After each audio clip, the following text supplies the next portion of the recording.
The U.S. Supreme Court has upheld a law that bans domestic abusers from owning a gun while they're under a restraining order. Anna Catherine Thompson is here with local reaction. Anna Catherine?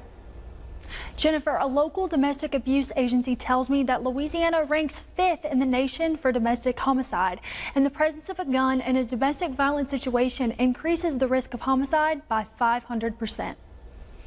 I spoke with Chris Anglin-Barney with the Domestic Abuse Resistance Team in Ruston on what the ruling could mean for survivors in the future. It's a great and wonderful thing moving forward. And I think all survivors and all advocates who are in this job and in this field can exhale now, knowing that we are all a little safer.